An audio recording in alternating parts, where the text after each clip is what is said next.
Bon, alors en revanche, Marine Le Pen a parlé de l'État profiteur de crise. Écoutez. Au moment où on se parle, l'État fait des recettes indues en réalité. L'État obtient des financements supplémentaires par rapport à ce que le budget a prévu, précisément parce que l'augmentation du prix entraîne l'augmentation corrélative des taxes.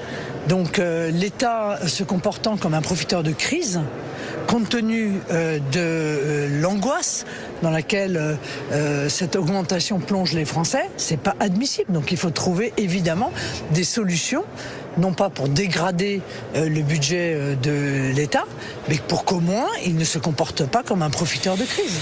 Et alors Maud Bréjon a dit, comme un monsieur Lescure, jamais l'État s'est enrichi pendant une crise. L'idée que l'État s'enrichirait sur le dos de la crise n'est pas une idée qui s'installe dans le pays, c'est une idée que l'IC et qu'une partie des politiques sont en train d'installer dans le pays. Jamais l'État ne s'est enrichi sur le dos d'une crise, jamais l'État ne s'est enrichi lors de chocs pétroliers.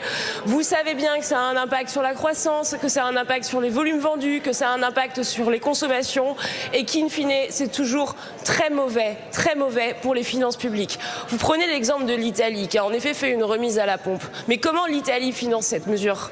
Comment l'Italie finance cette remise à la pompe ? L'Italie fait des annulations de crédits sur la sécurité, sur la santé et sur les services publics, sur les transports. Est-ce que c'est ce que l'on souhaite pour la France ? Je crois que non. Vous voyez... Pardon, c'est de la démagogie, oui, Pascal. Non, franchement, quand elle parle des restrictions italiennes, elle dit qu'elle a fait des restrictions sur la sécurité. Nous, sur 1 000 €, vous savez combien est donné à la justice ? 5 €. À la police, 25 €. Le réel sujet, c'est ça. Madame Meloni, qui est son ministre de l'économie ? C'est l'ancien conseiller de Mario Draghi. Meloni, elle a baissé drastiquement la dépense publique précisément pour pouvoir augmenter le pouvoir d'achat des Italiens. Si aujourd'hui elle se permet justement ce luxe de plafonner le prix du pétrole, c'est parce qu'elle a, elle, baissé sa dépense publique. Et nous, dans une période d'assèchement budgétaire, au lieu de réfléchir justement à une forme d'austérité ou une rigueur budgétaire, elle nous parle de Madame Meloni, elle fait de la démagogie. Vous savez combien ça coûte à l'Europe, ce qui s'est passé depuis le début du conflit au Moyen-Orient ? 6 milliards d'euros. 6 milliards d'euros, je vous assure, c'est Madame von der Leyen qui l'a dit. L'importation des énergies fossiles. On est dans une crise pas possible. La Croatie a plafonné, la Pologne a plafonné, le Portugal a plafonné, l'Italie a plafonné, mais la France, elle continue de créer des observatoires de la crise avec 3 500 milliards d'euros de crise. Pardon, mais c'est...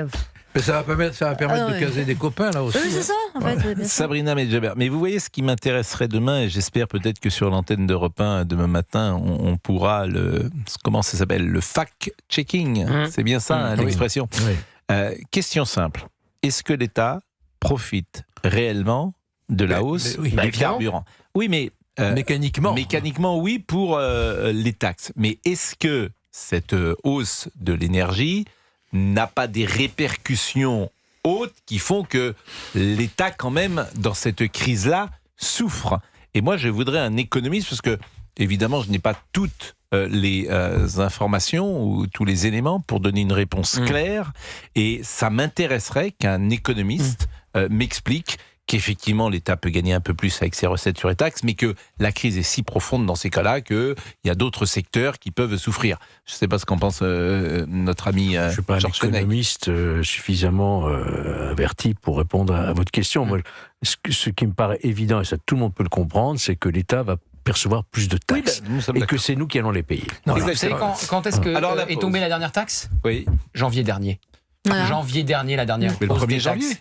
Oui. La taxe de 13 centimes, elle est incroyable cette taxe, personne ne l'a vu pas venir. Sébastien Lecornu. Donc c'est-à-dire qu'on a augmenté les taxes en gros de 20 milliards en une dizaine d'années. Mais c'est une taxe depuis Nicolas incroyable. Sarkozy. Et la dernière fois c'était Sébastien Lecornu. Mais 1er janvier. Oui, c'est ce que je vous dis. À un moment où l'essence était très bas, personne ne l'a vu. Oui. C'est une taxe forfaitaire pour la transition écologique. Non mais celle-là elle est incroyable, c'est pour la transition. 7 € je crois. 13 €.